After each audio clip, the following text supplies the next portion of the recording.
Hai everyone, apa kabarnya kamu? Kali ini Ian mau ajak sahabat melihat proses produksi syuting menelisik sejarah di Kecamatan Takari. Kerja di suasana alam membutuhkan tenaga ekstra dan stamina yang fit. Mood kerja, ide, dan kreatif harus tetap terkontrol alias benar-benar harus dijaga. Makanya waktu santai seperti ini, ya di dalam mobil kayak gini, kru bisa memanfaatkan waktu untuk sekedar bersenda gurau sembari mengobrol tentang apa-apa saja yang akan di-set sesampainya di lokasi syuting. Ibarat kata, menjalin kekerabatan tim dalam kerja wajib hukumnya agar bisa menghasilkan karya yang indah.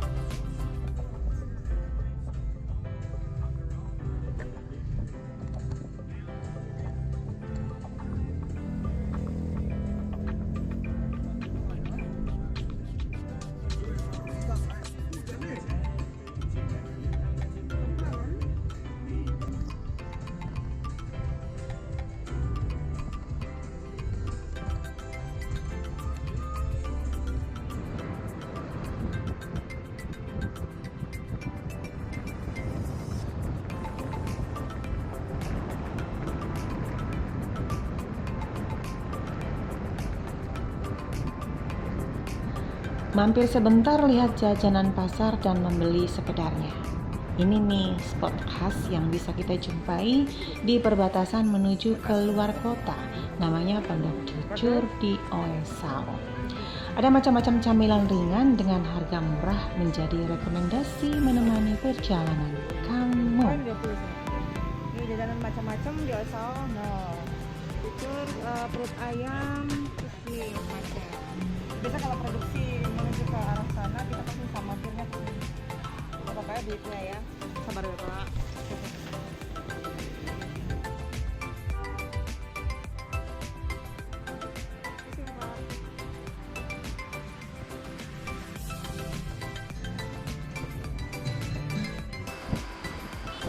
Mau pergi ke Jumena lebih menderita. Gigi dua dari Takari cuma sampai di Camp.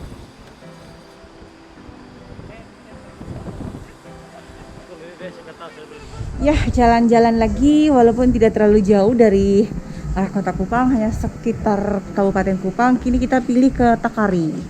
Di sini ada masjid namanya Masjid Al-Hidayah. Setahu yang Ian dengar dari imam masjidnya yang membawa Islam masuk ke Takari itu sendiri itu dari saudara-saudara kita dari Manado. Nanti baru kita lihat lebih rincinya lagi dalam wawancara bersama-sama dengan Bapak Usman. Beliau itu juga berasal dari Flores. Jadi Takari, uniknya Takari itu ada singkatan dari bahasa Indonesia sendiri.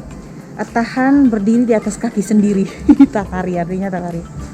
Jadi kita jalan-jalan sini. Halo Dance. Sama adik-adik saya, editor plus kameramen. Jadi kita mau melihat sambil jalan-jalan. Mungkin dari sini insya Allah nanti kita bisa ke tempat wisata. Mana kak? Itu nih ya? Boleh ya? Boleh ya. Harus minta persetujuan dari kru dulu. Boleh nggak? Boleh. Kenapa Dek? Itu kata si Ben kemarin baru masuk katanya nggak apa-apa. Bisa. Enggak? Kita tinggal tanya dulu, kalau nggak bisa kita kembali, kalau bisa kita masuk ya.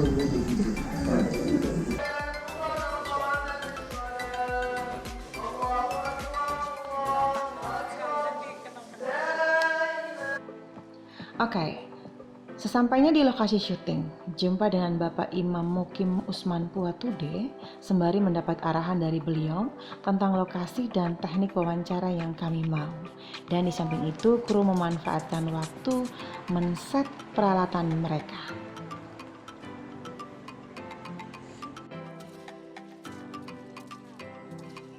Saatnya turun hunting bersama kru produksi melihat lokasi wawancara. Wawancara Bapak.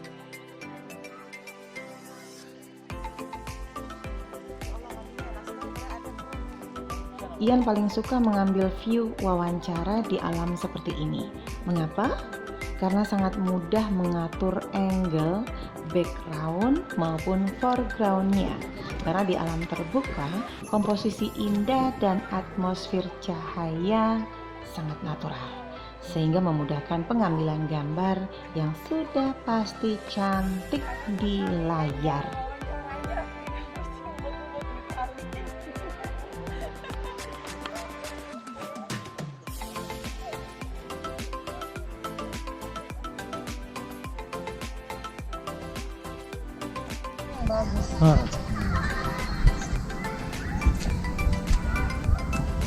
Kalau mau bagus sana berarti kita di sana lebih bagus. Itu kalau siang tidak panas. Kalau gitu coba Pak. Ya, kalau di sini ini kalau sekitar jam 2 dong itu sini masih panas. Panas di mana? Di sini di sana juga.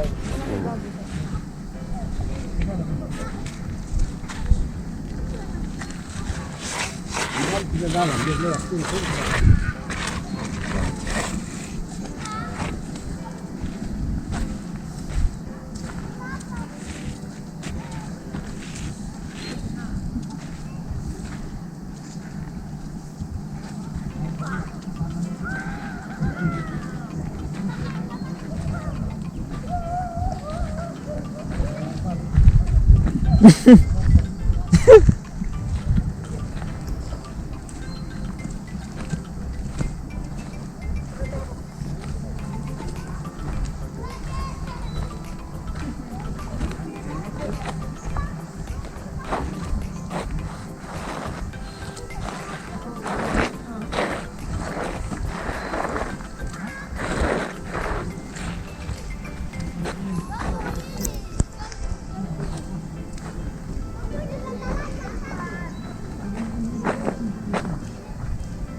Sini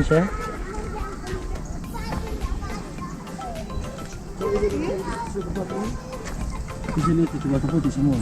Hanya mau cari angle wawancaranya kayaknya mesti ubuk-ubuk di kali. Coba. Bapak tertawa. Bapak tertawa. Mana dari sana juga bisa ya Pak itu sambil jalan? Mau Ben di mana Ben? Mau sekarang? Mau jalan sekarang kan nggak bisa. Emang apa sekarang? Ke bawah dia mana? Ada itu serba Ben ada Ben di mana Ben? Ben di mobil. Mau lihat ini loh. Mau lihat nanti lihat lokasi, Kakak. besok. Oh bukan ini hari. Bukan. Oh. Bagus tapi saya suka dia. Dia serius sekali. Beta kira sekarang maka beta Ini bukan serius, salah connect. Kameramen saya salah Salah connect connect. gara-gara bandonya. Asli. Asli. Iya. Social distancing. Social distancing.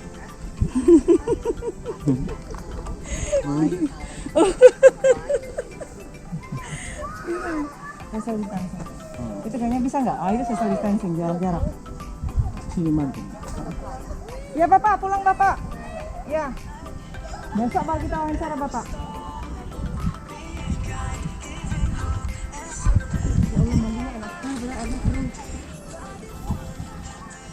Jadi jangan air tertampil air mengalir tuh. Kalau mengalir ini Itu lumayan tuh deh untuk lu punya. Untuk apa? Itu kan bisa social distancing lah. Jangan ketika anak-anak tuh. ya yang rasa tuh harusnya nggak apa-apa.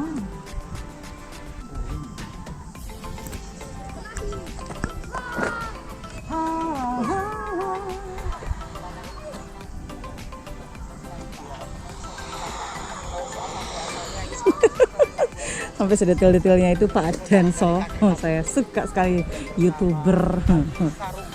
Ayo muter, Ian juga muter. Ini suasananya teman-teman kalau kita lagi syuting, ngilangin rasa boring. Lumayan jalannya jauh, kita hanya untuk mengambil lokasi aja kayak kita harus selingi dengan saling bercanda dengan kru. Salah satu dengan adik saya nih. Denso, editor saya. Ih, kurang dekat, Dek. Ambil perlu langsung di sini, Dek. Ya teman Pak, dia nggak boleh tegang. Nah, jadi harus santai begini.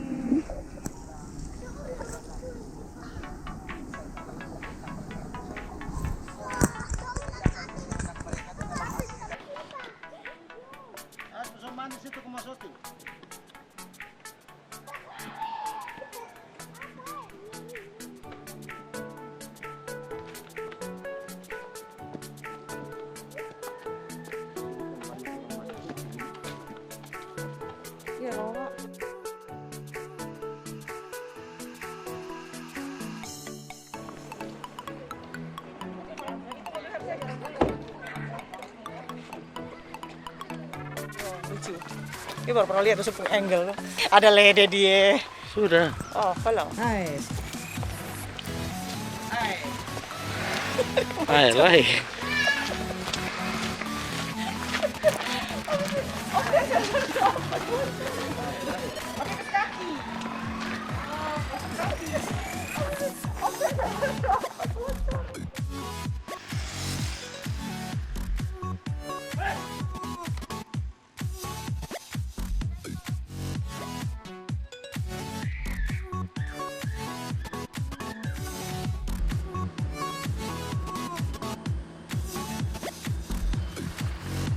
Selepas hunting lokasi di belakang Masjid Nur Hidayah, kami diajak Bapak Imam untuk ngopi di rumah beliau sembari menggali informasi tentang sejarah nama Takari.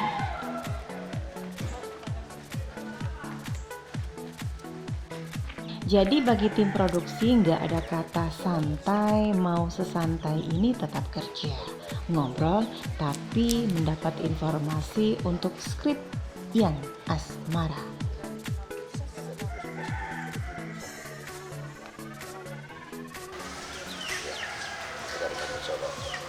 Nanti sampai tanggal 75 baru kita bangun. Belum, ini kedua. Ada masjid yang lama satu itu 8 kecil di depan. Sekarang sudah biasa.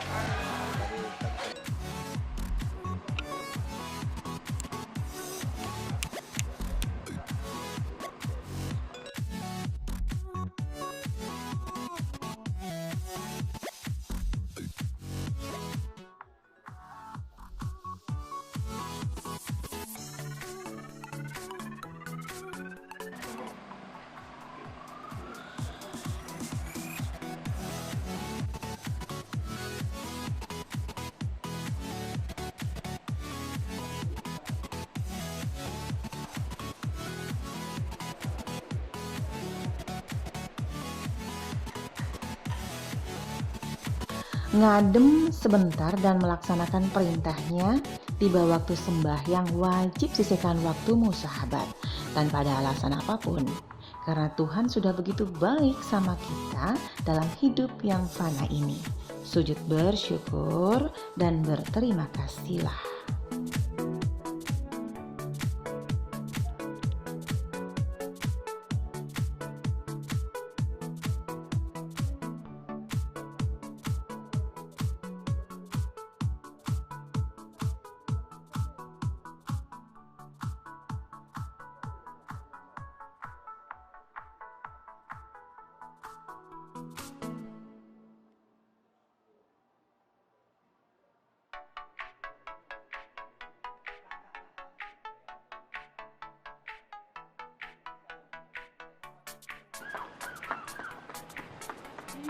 Ben, gaya ya, bisa.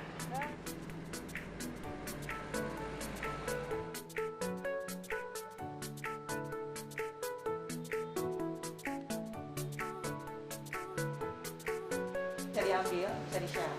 YouTube-nya Ian Asmara itu bisa di-share. Bukan masjid. Gitu. Jadi nanti kalau sholat saya mungkin ambil sholat sunnahnya aja. Sholat jam.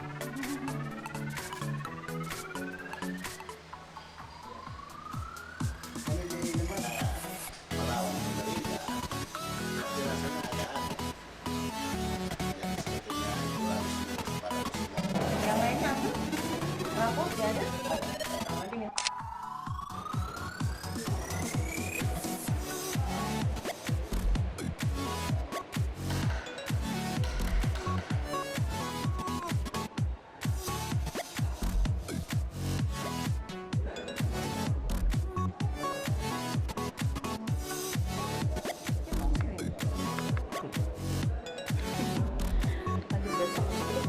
Kita lanjut besok sama social distancing yang dekat kan. Social distancing kita nggak bisa banyak-banyak orang. Jadi kita ketemu lagi besok, insya Allah dengan apa ya kak? Belum masyarakat belum, kemudian wawancara. Nanti besok ya. Kaneng.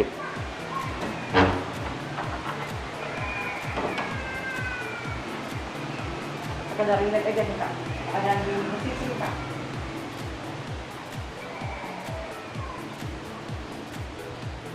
Kita nggak usah lagi buka pintu.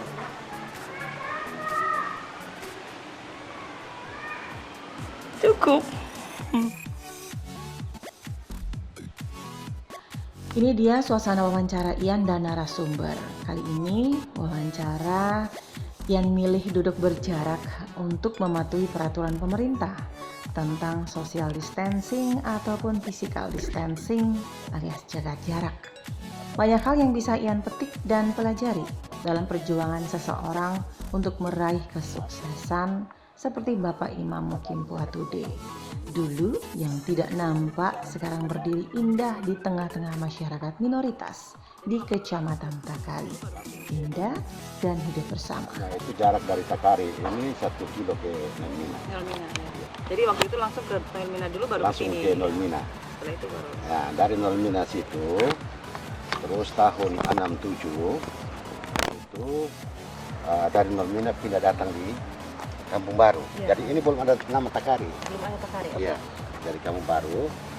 Jadi Bapak Nengke Agus itu meninggalkan kuburnya di Baru, sedangkan anak-anaknya itu yang melanjutkan warisan hidup beliau sampai datang di Nolmina. Kita langsung di Babab kemudian pindah langsung ke Nolmina itu sendiri langsung posisinya di sini. Jadi memang tidak ada kendala sebenarnya Bapak ya. Bagaimana beliau membawa diri dengan baik sehingga diterima oleh saudara-saudara kita yang bukan muslim, malah yang beragama Katolik yang menjadi ketua panitianya waktu membangun. Zaman waktu itu memang Nur Hidayah sudah Ya, namanya sudah ada, Nur Hidayah.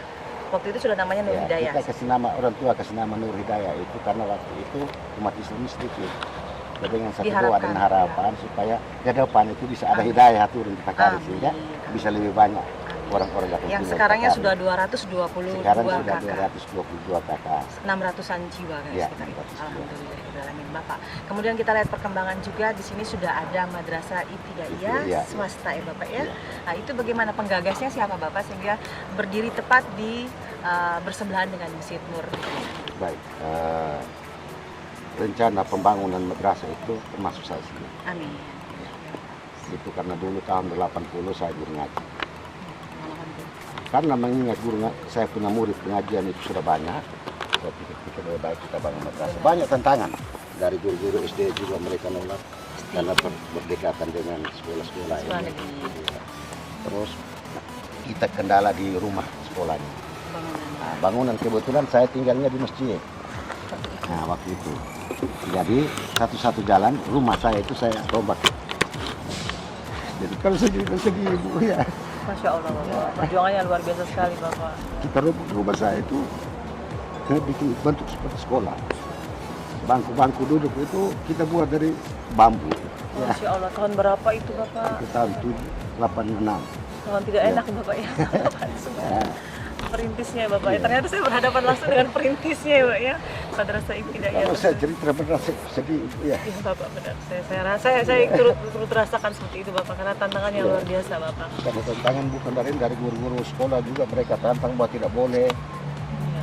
Terus kita punya rumah di sekolah tidak ada, terus guru juga tidak ada. Masya Allah. Nah kebetulan saya juga punya pendidikan sedikit lumayan pendidikan beragama juga. Amin. Nah, Jadi Bapak punya jadi bekal pada luar waktu biasa. itu setelah kita bangun saya kepala sekolahnya, Bapak Imam yang tidak tamat SD saya bilang kamu ngajar di Al-Quran. Amin. Terus khatibnya juga saya bilang kamu ngajar di matematika. Nah, itu ngajar kelas 1 jadi guru pada waktu itu belum ada. Bangunan sendiri itu swadaya atau memang Swadaya. Masya Allah. Sampai sekarang Bapak. Sampai sekarang. Masya Allah. Insya Sekarang Allah. sudah 2 lantai. Mudah-mudahan ada perhatian nanti Jadi Bapak Insya setelah Allah. rumah saya itu dijadikan sekolah, terus tiba-tiba masyarakatnya sudah lebih baik kita bangun sini permanen. Waktu itu. Ya, jadi ada satu sungai di sebelah sana itu ada pohon tuatnya itu besar-besar dari kebetulan dia punya sawah situ, sehingga kita ke sana tebang, terus kita belah, terus alirkan lewat sungai di Nolmina baru otot diambil. Jadi lewat sungai bawah ini tuat ini, baru kita pergi datang buat bikin.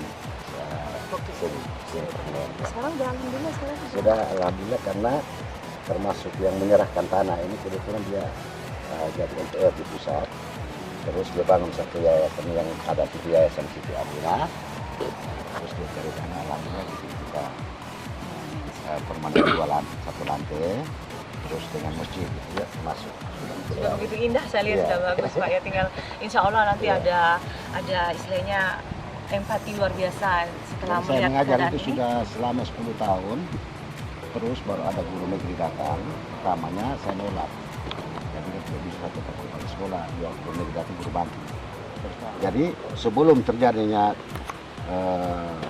kerusuhan itu, saya menghadap itu Pak LL Kedang yang tadi ketua panitia itu, Ya, karena dia juga dari Flores. Pak L. Kedang namanya. Ya, LL Kedang. LL Kedang, nama unik Bapak. Ya.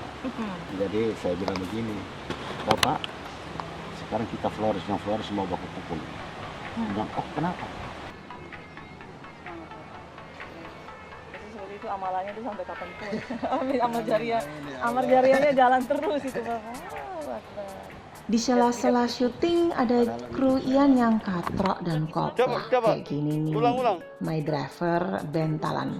Tapi yang suka dari dia karena semangat dan lucunya, walau orangnya sedikit pemalu alias malu-maluin.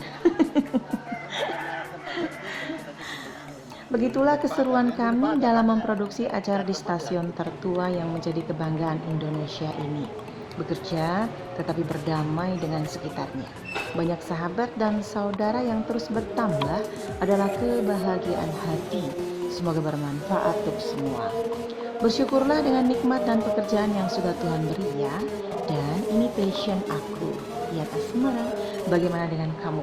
Semoga bersyukur selalu ya.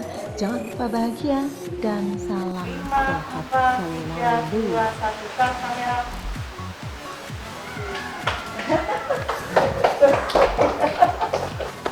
Minta maaf Mbak, soalnya gugup ya Allah.